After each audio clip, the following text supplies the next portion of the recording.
Hey everyone, it's Kirsten. Welcome back to Twin Talks Ballet. Perpetually the person who does not know where to look on Zoom when we're filming.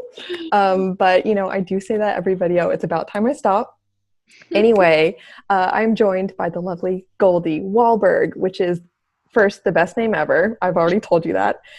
Second, everyone needs to know that Goldie, you have an incredible blog, website, YouTube channel, Instagram account, Facebook account called the Lazy Ballerina Club, which is such a good name. Thank you. Okay, your parents did a great job naming you. Second, you did a great job naming your blog, and I love it. That. Thank you. Yeah, it's great. And I want to ask you in a minute, like, where you got that idea from, just in a minute. Caught you off guard with that. Sorry. Ready. But everyone needs to know also, in addition to your blog, you're a professional dancer, professional ballet dancer. And I want everyone to know as well that I love that what you really talk about on your YouTube channel, blog, all the platforms, is really, you bring the relatable human element to what it means to be a ballet dancer, which is so awesome. You're talking about the raw and the honest stuff of what it's like to be a professional dancer. You're bringing in stories from your training, your background, your honest thoughts now as a dancer in quarantine, like figuring life out. And at the same time, you're funny.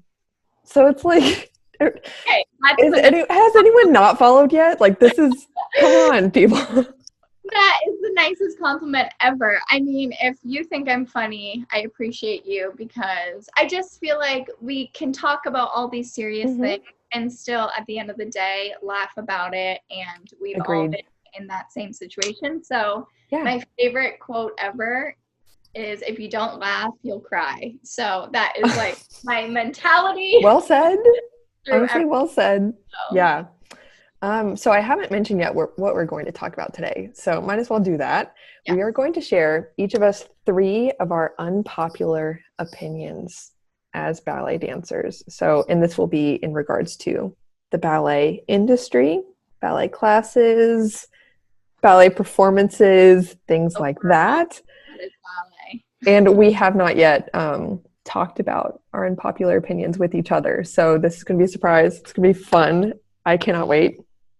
So yeah, anyway, welcome. Thanks for being here, Goldie. Thanks for having me. Also, fun fact, I just have to put this on record that I have been watching this YouTube channel since I must have been like 15 or 16, watching you do your leotard or summer intensive videos. So yes. I'm a diehard, so it is an honor to be on this YouTube channel. Well, full circle.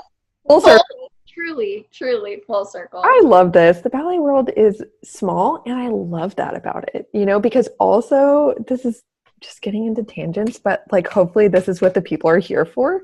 Hopefully, a little laugh, a little fun, because, I talk about some serious stuff on my channel. You talk about some serious stuff. But again, we both, I think the reason I connect with you is we like to be fun. But anyway, so I've had some mutual friends with you, or like we've had mutual friends, however you say that, since I was like 17. And so I've known of you, and I remember like, I'm pretty sure I like stalked you on Facebook or something. Back in the day, I was like, wow, Goldie, what a cool name. Wow, she seems like a really good dancer. Oh my gosh. Such a weirdo. So small. I feel like we know everyone. It's crazy how our paths have crossed in like such an organic and amazing way. And I'm just happy that we finally connected. So. Right.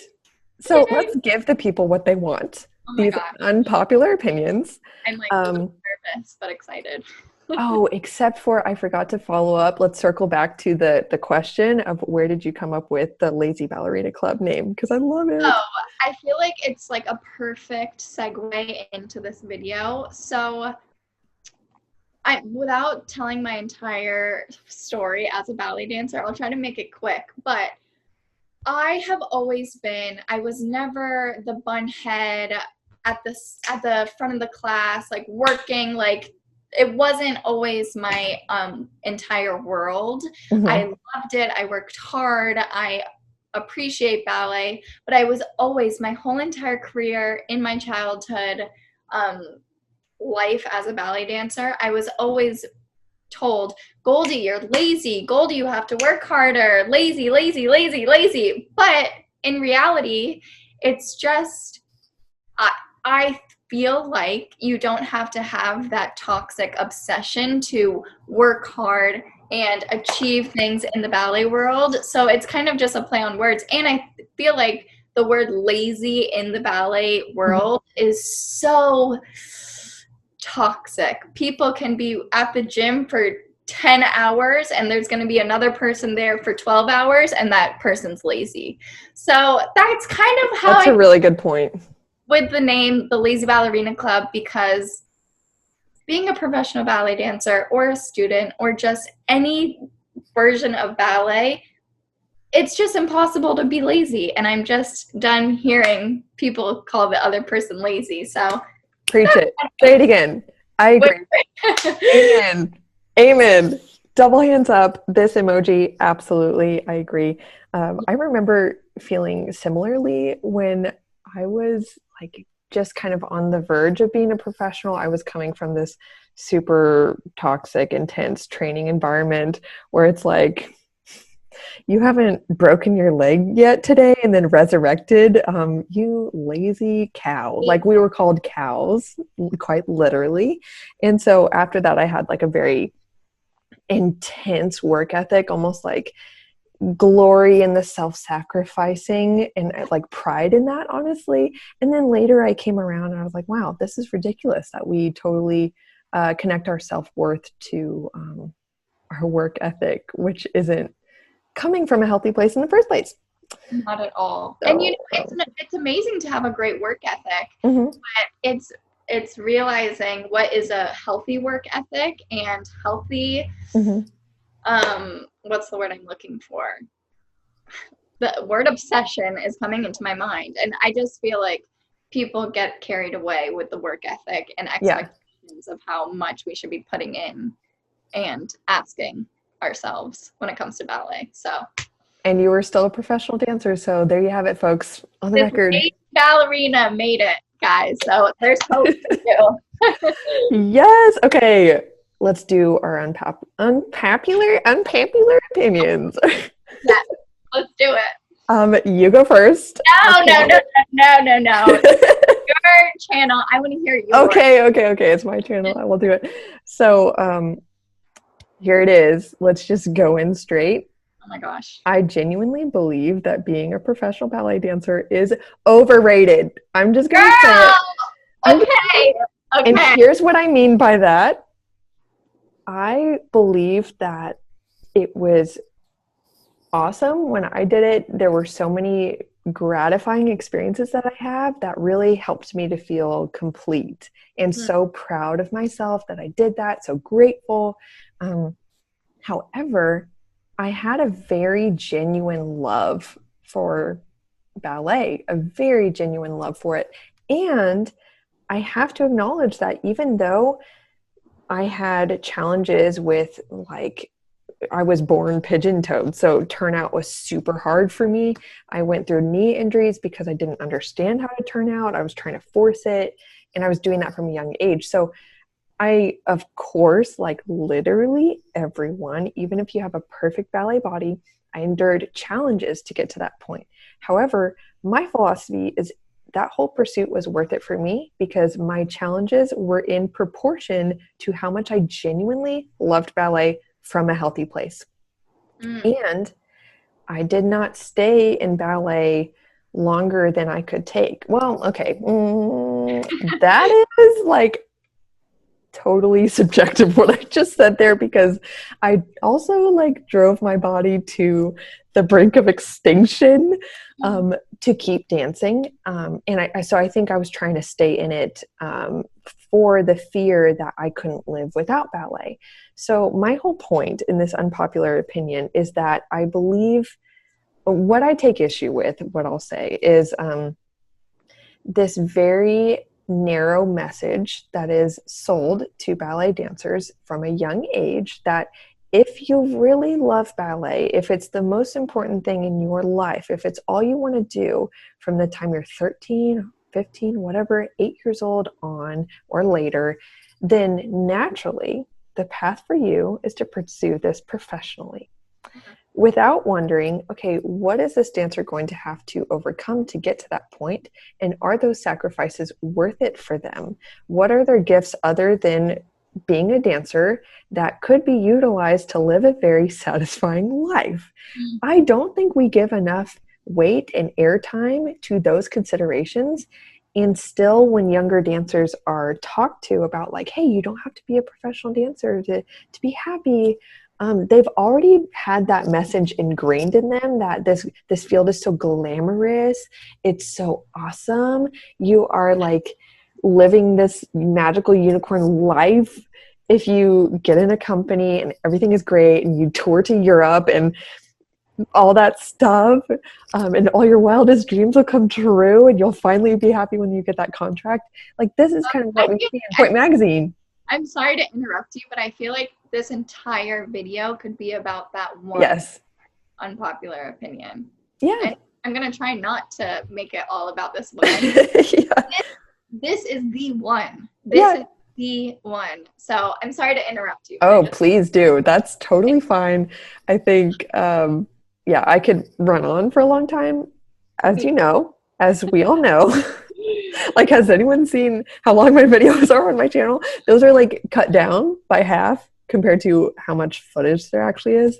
But yeah, anyway, I just want more dancers from a young age to be talked to about the dignity and the joy of dancing because you enjoy it.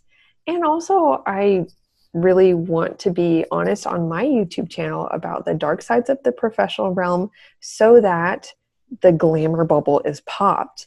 And then suddenly when, these dancers have already sunk years of their life into making, the professional thing work, then they finally get a taste of it and realize they don't like it. I'm like, well, why weren't they educated on what it was beforehand? Right. So that's it. That's my unpopular opinion number one. Really went there. I went there. I'm so glad that you just brought that up because I mean, like with anything in life, the grass is always greener. So if you never were a professional ballet dancer, you would always dream or fantasize of what that would be like for you. And then when you get to a professional ballet company and you get that first contract and you go into that first day of rehearsals, then you're just like, this is it. This is what we've all been sacrificing every single thing in our lives for. And I don't want to completely bash it because there's so many amazing, amazing things that come with being a professional. But it's just, I have to bring this up because I think it's just so funny, especially, side note, I feel like, especially during quarantine and we're all on our phones, we're all on social media. And now that companies are attempting to go back to work and everyone is posting their little studio selfies or whatever they're posting on Instagram, and all of the captions or all of the posts are, we're so grateful to be back in the studio. We're so grateful to be working again. We're so grateful.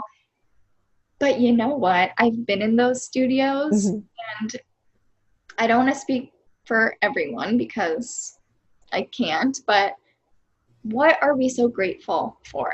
What are we so grateful for? Are we grateful that our directors don't treat us well enough? Are we grateful that we're not respected in the studio? I just feel like it is so glamorized, becoming a professional, being a part of a company.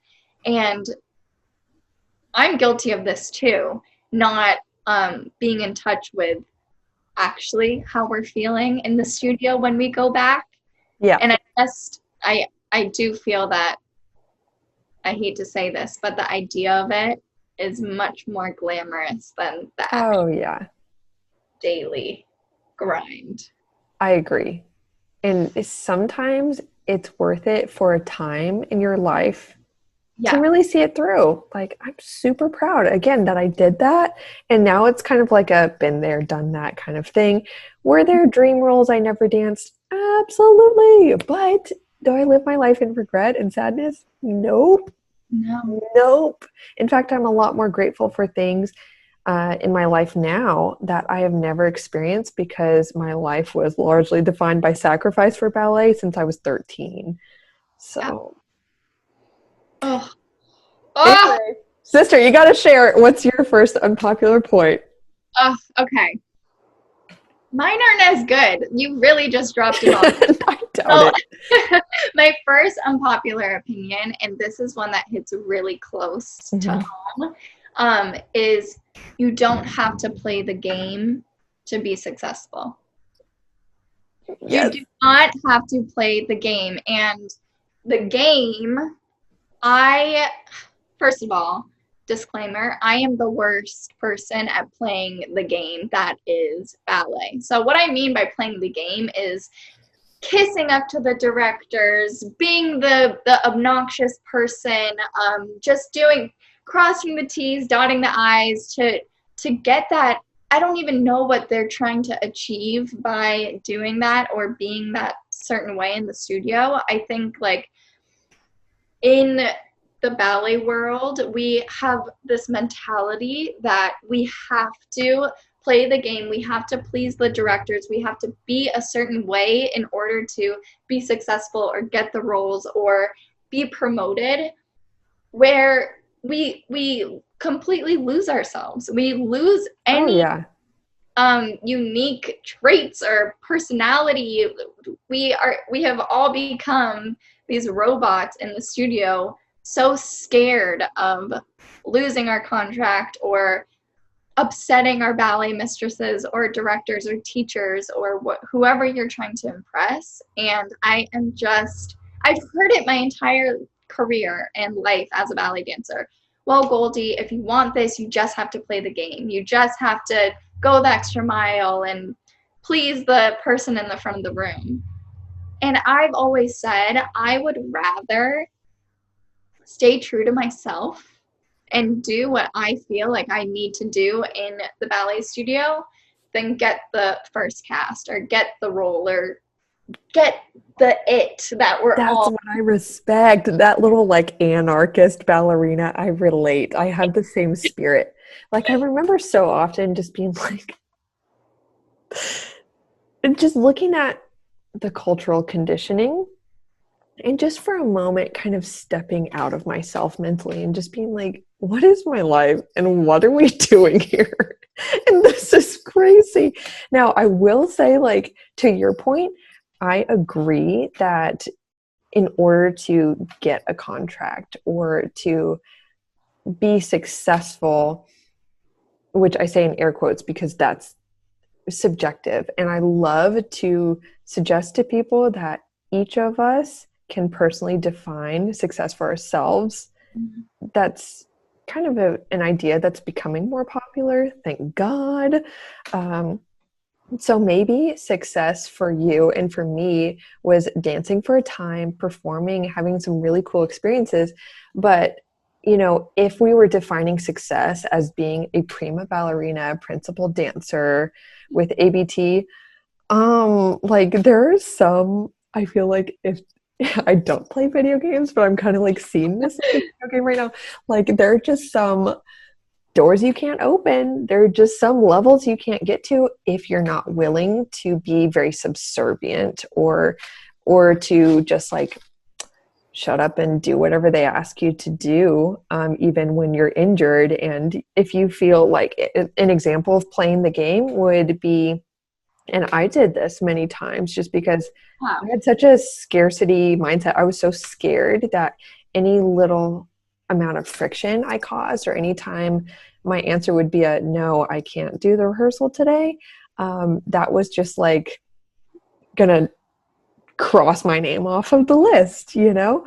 And so because of that fear, there were many times where I was like, I'm fine. And I'm like so, doped up on like ibuprofen. I'm not fine. So like I played the game so many times. However, towards the end, I think the way I kind of maintained some sort of self-respect is there were times where I knew I was doing it on purpose because I chose to do it. Right. Whereas when I was younger, I kind of felt like, oh, I have to. You have to, yeah. So that's a good point. I mean, we have all done it because it's just like human nature. I mean, you want the thing, and people are telling you this is how you do the thing. So of course, I mean, yeah, there's so many levels to like playing the game.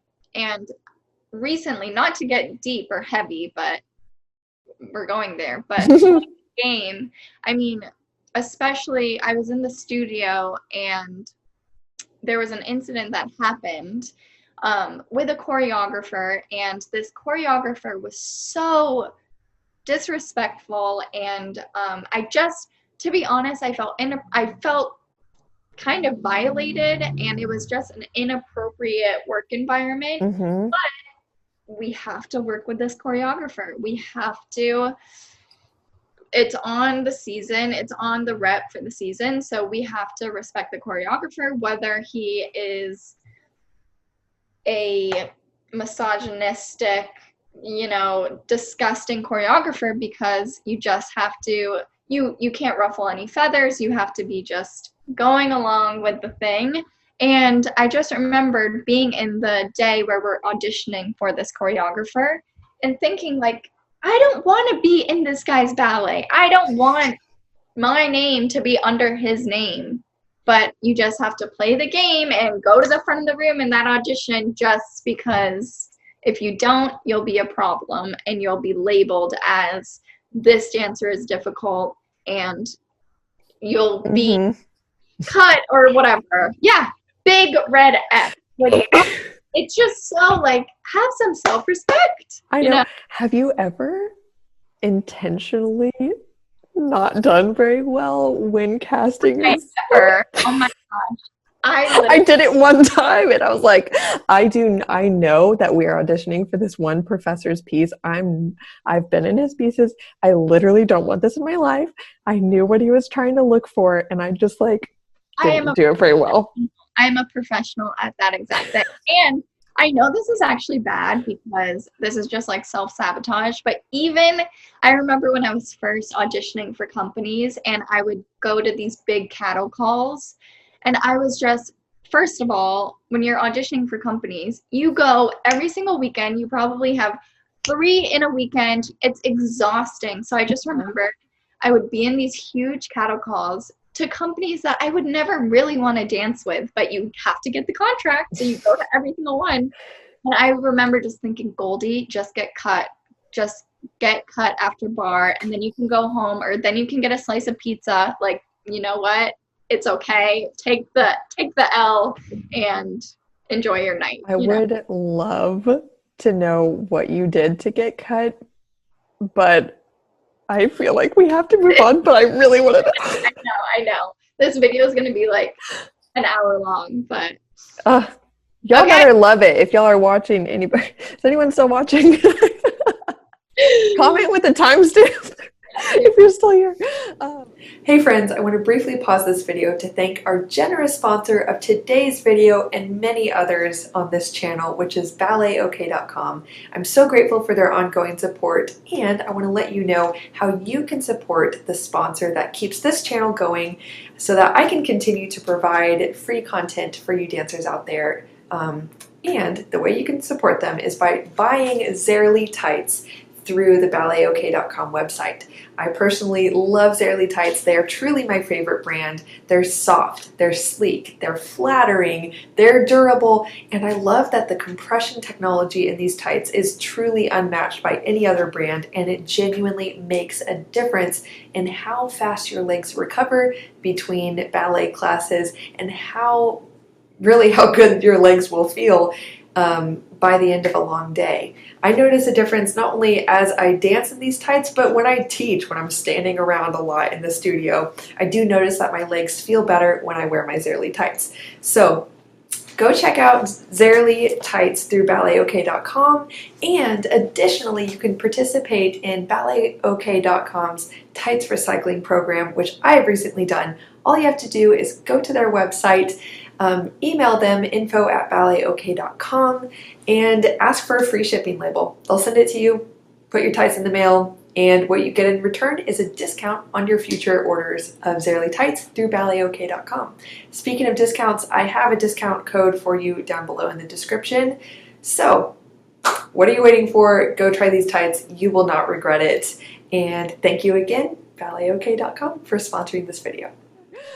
Okay, so my second unpopular opinion is, I'm going to start with what might sound like a cop-out, but it's kind of just like a little bit of a cry for someone. Just help me in my curiosity a little bit. Before I judge this one thing that I'm tempted to judge, I don't want to judge it until I see it through someone's eyes who loves it.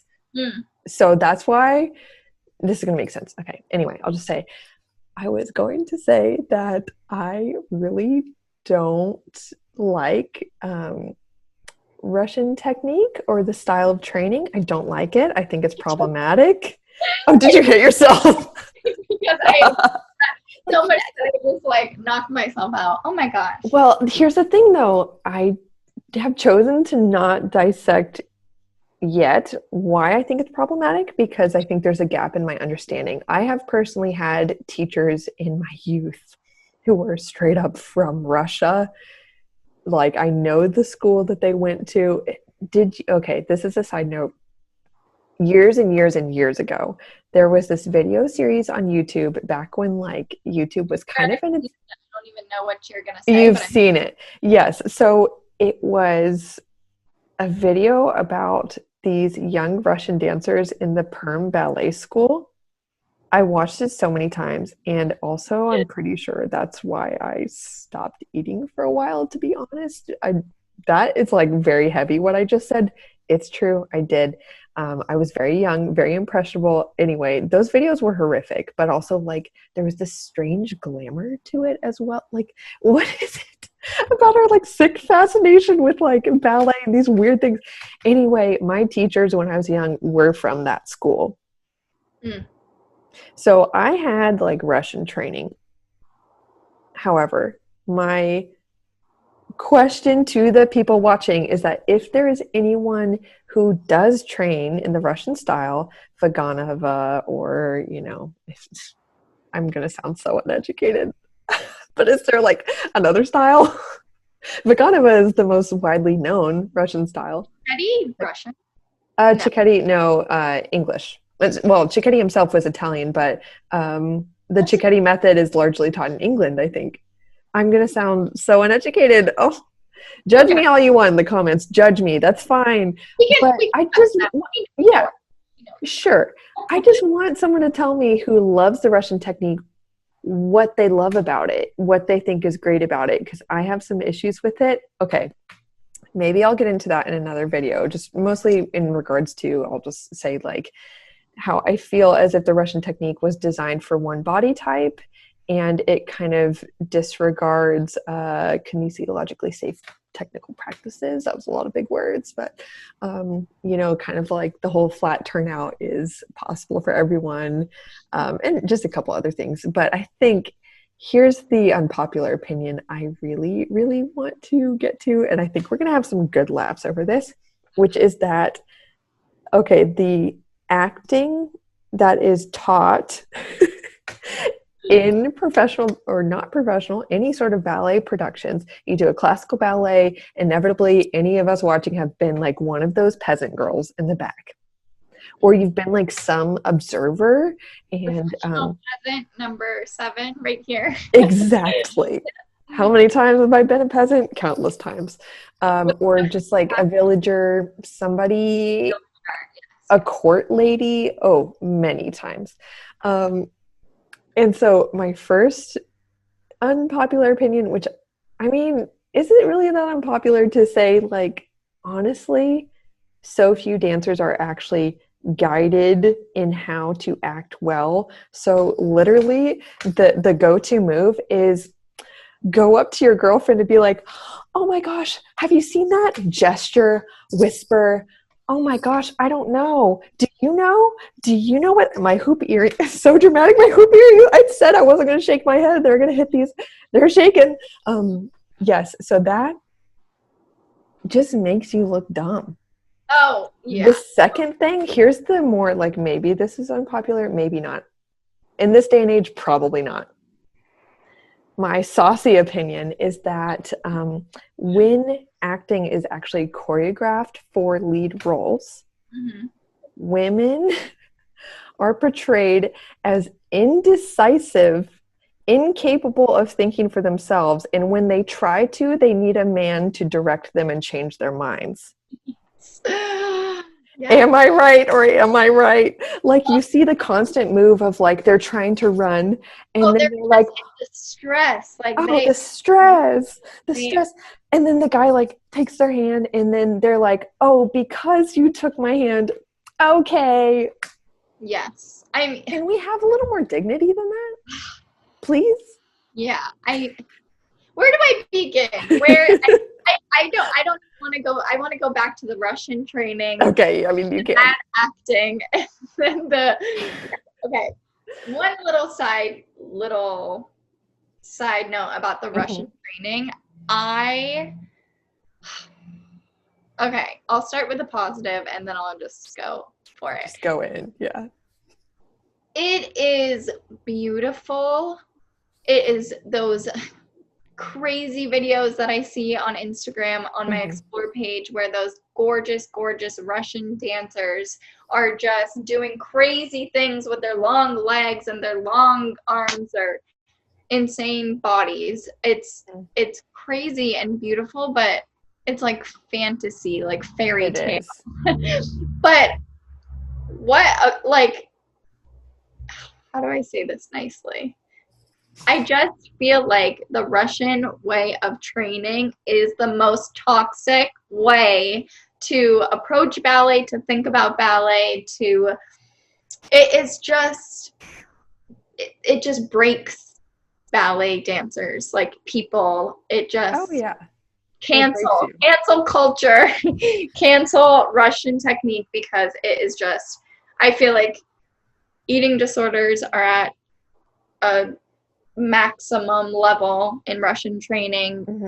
Stress fractures, injuries, it's all because it's like you have to go to the extreme, and it doesn't matter if you are in pain, you have to do the thing to achieve the look. And I'm just like, and by the way, for anyone who's gonna comment like Balanchine was toxic too, Balanchine was from Russia, like, let's just leave that there. My next unpopular opinion, and literally I'm going to get canceled for saying this, and please, whoever is watching this, don't come for me, and we can have a conversation. And I can like hear my sweet best friend in my head who is a Balanchine dancer. Balanchine is not that cool. Balanchine is not that cool.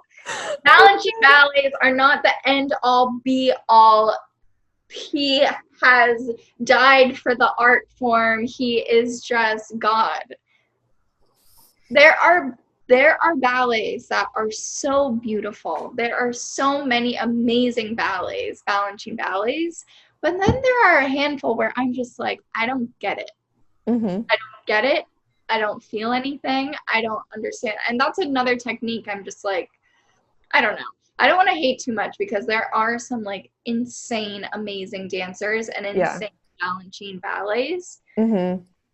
But the hype is too much. I'm like, well, hey, you're sharing an actual unpopular opinion, which is what this video is about. And I really appreciate that, because I feel like in this day and age, by the way, I'm not about to rail against political correctness, because I think we should call that respect and we should be respectful of people. But my point is like, also, we should be able to disagree with each other. Not that I really disagree with you either. I don't get wrong. Why should anyone cancel you because you said that? Like, I am just hearing those SAB girls in the comment or reading those comments. Like, I just feel like, I don't know. Maybe it's because I went to PNB summer and I felt that like toxic like SAB, like Balanchine is like God, like nothing else matters. Yeah. I feel like there are so many amazing ballets, but there are also others that I'm just like, eh. Oh yeah, I'm sure. You know? And for me, I love the Balanchine energy, musicality, and artistry. Yes. That's what gets me. I remember when I was young, I went to the San Francisco Ballet Summer Program twice, and they had some like straight from like I learned from Mr. B kind of teachers. I lived for those classes. Yeah. They just lit my little soul on fire. Yes. I never got into SAB or PNB, but I remember just feeling like this is who I am as a dancer. And so I feel like if you unleashed me on SAB, I would freak out by what you just said, because I probably would have become one of those like hearts in the eyes, like this is everything. This is like the new religion. I think it honestly is kind of like a religion. / I have this theory that like everyone has a religion, they just don't say it. Yeah. Everyone's worshiping something, whether you like it or not. I mean, I have done Balanchine ballets that I have felt the most beautiful ballerina. This is exactly what you just said. This is, I feel alive. Like this feels right in my body. I mean, I feel like when the company I was at, we did diamonds, and I was just in the corps. Yes. And I, like with any ballet in a professional ballet company, there were dancers that have done diamonds 5 times already in their career, or 3 times, or whatever. But to me, it was my first time, and I felt like a queen in the back corner of the corps. I mean, the costumes, the music, same with me. Like it was just everything to me. Yes. So I'm not a full hater. I love Balanchine ballets. Yes. There are just, I just feel like the hype is just like through the roof. Right. Especially in proportion to how many problematic trends he started in the ballet industry that people talk about now. It's not a secret anymore, but it's just weird to kind of separate, like, again, in the cancel culture we have, it's like anyone does something wrong, you're completely over. And I totally disagree with that. But at the same time, we have to do that like uncomfortable work of dissecting what Balanchine's place is in ballet history and how his legacy how his legacy should continue. So I'm with you. I totally lived for some of those ballets. But yeah, some of them, like, they're not going to be great. I wouldn't even say the ones that I'm thinking of, because people would actually like find my address and like kill me in the night. But maybe, I don't know. I just love my classics. I'm such a classic ballerina, I guess. But yeah. So that's a big unpopular opinion, I'll tell you about. Love it. Well, thank you for sharing. So that was your second one. Time for my third. I'll go and then you go. Yeah, go. So I love this one. Ballet teachers, I'm coming after you right now. Straight up, I'm coming after you because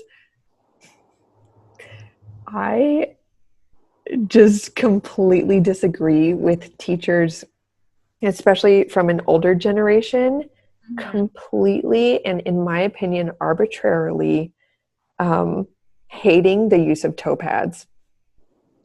Like, you cannot wear toe pads. Well, I know where that's coming from. Tell me.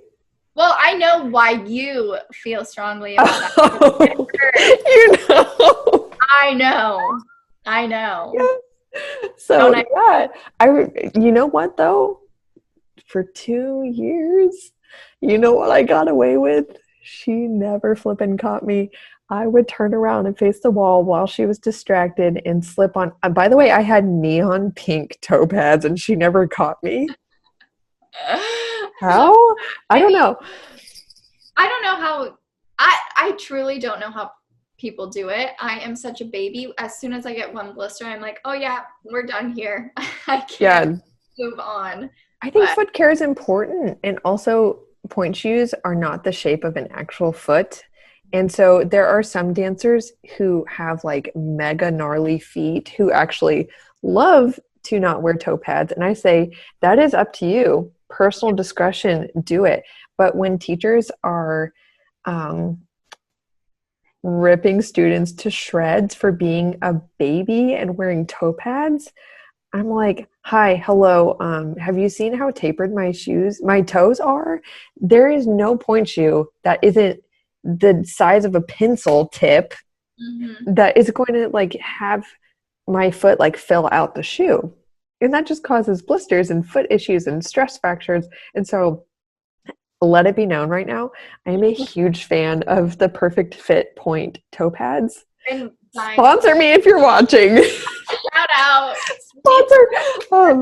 Because I love them. And some teachers, like even some that I'm dear friends with, are super skeptical of them because it's like, oh, they fill out the shoe. This is cheating. This idea that helping yourself is cheating is absolutely ridiculous, because foot stress fractures are like one of the most common injuries in our industry. Homegirl needs water right now. And if we could do something to assist dancers in maintaining proper alignment in their toes and metatarsals, like why do we not take it? Ballet is already hard enough. It's so hard.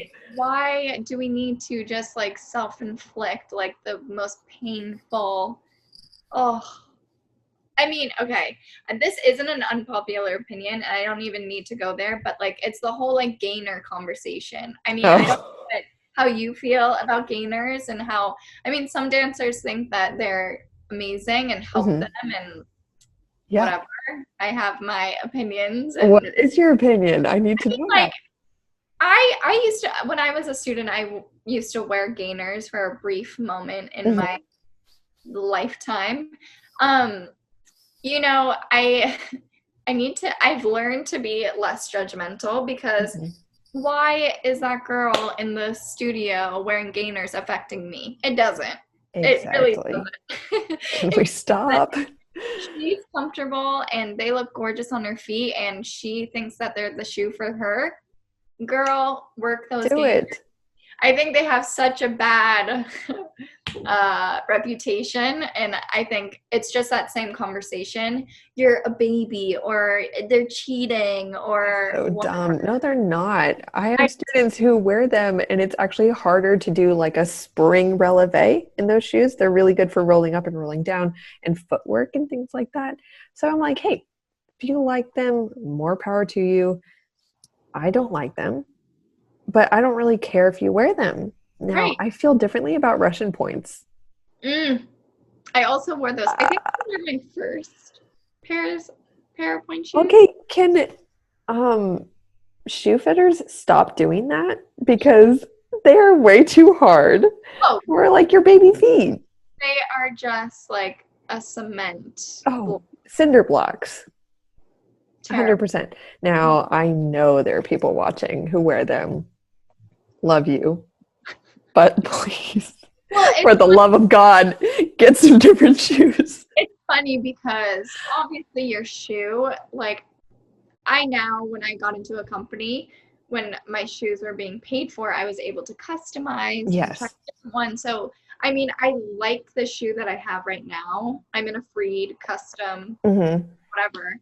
But I still would tweak about 1,000 things on my custom shoe. So I think it's such a journey that I don't think there's a destination of the perfect shoe. So I feel like I've tried them all. I mean, Russians, whatever, like I'm not into I don't know.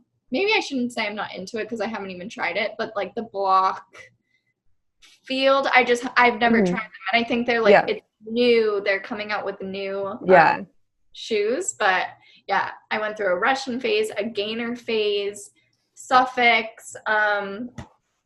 That's different. That's so hard. Oh, yep. I started in Capezios. Oh, yeah. So big on my feet that I was wearing way too much padding in them, but the issue wasn't the padding, it was the really poorly fitted shoe.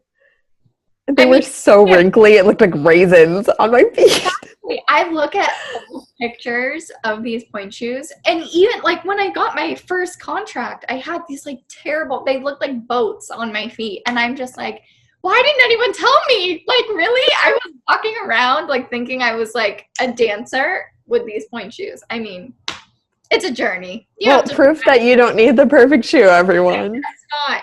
It's just how you work your feet. It's all about how you work, not about the shoe. I agree. Yes. Goldie, what is your third unpopular opinion? I'm trying to figure out what way to go. I feel like I really dropped a bomb with the Balanchine, so I'm going to reel it back in.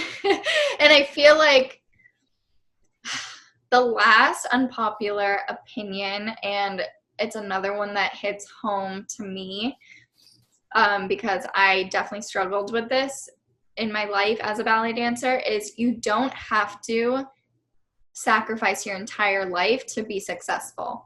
Mm-hmm. Don't have to I mean, I guess that is a popular opinion. Is that an unpopular opinion? I mean, depending on depending on who you ask. There are so many people who trained you and me, I'm sure you as well, who would totally disagree with you. Yeah. Well, yeah. I mean, yes. I think it goes back to like the lazy conversation. Yeah. The best thing that I did for myself consistently throughout my life was really make it a point to live my years as a kid and a young woman, and then now a woman, you know, like even though I had to like fight, like, what's the expression? Tooth and nail, foot and nail. Yeah, tooth and nail. Yeah. I don't know where it came from, but. Yeah, so I just remember it was so important for me to still have those life experiences. And I think that's one thing that I want to tell young dancers trying to be professional or focusing on ballet, that you don't want to wake up when you're 30 or 40 and think, where did my life go? All I saw was a studio. So when I was younger, I went to normal school until my sophomore year of high school, and then I did homeschool. But I made it a point to go to those homecomings. I made it a point to still go to prom. I made it a point to, when I moved away and I was in a company, I made it a point to go out with my friends and enjoy my life, because it's your life. I mean, ballet is important, and if that's what you want to do with your life, obviously you have to be disciplined and work hard and really want it. But it's all about balance, and you have to, if it's important to you, you have to find that balance of working for this goal and living and enjoying and making memories and becoming like an actual person. I totally agree with you. That's very popular over on the TwinTalksBallet YouTube channel, because, yeah, I agree that it is so important to invest in experiences that remind you that ballet is not everything that you are. There's so much more. There's so much more. You won't know it.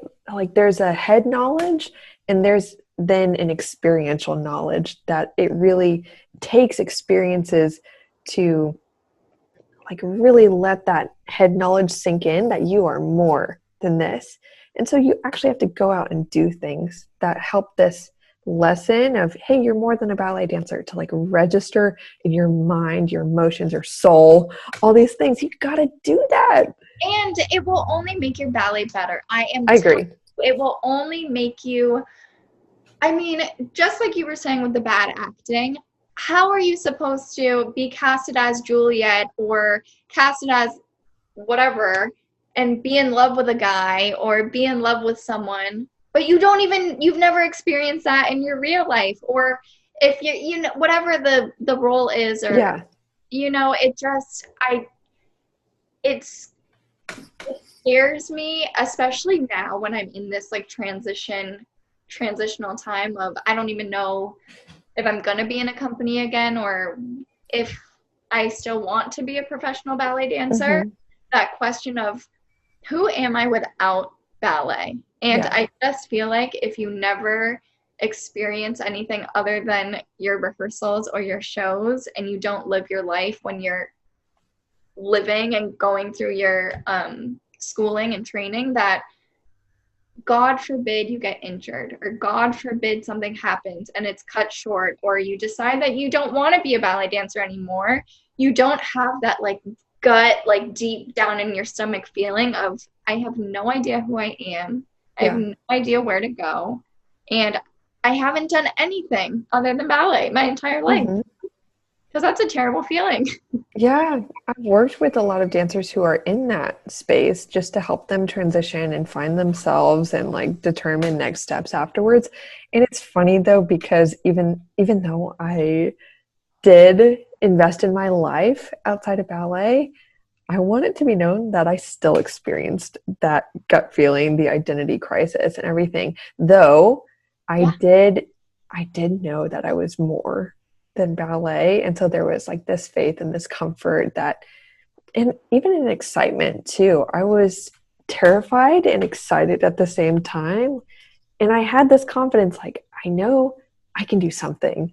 I know I can, because I did college and I was exposed to so many different ways of doing things and different lifestyles. Or when I was at ballet school, I still had a very, very small social circle outside of ballet, but there was like one family I was connected to that just reminded me I'm a person. I'm not like, just You a have piece to of trash.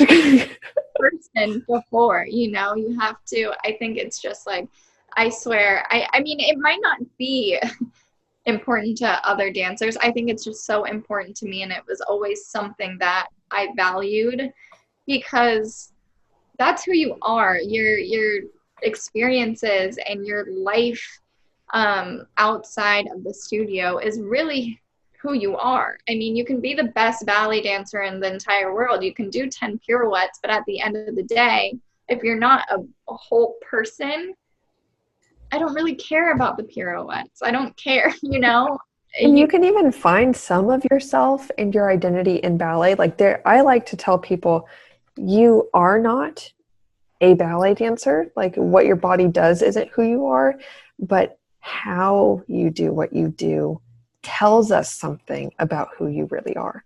So it's more of an indicator rather than like something you need to prove your worth in, like by how many pirouettes you do.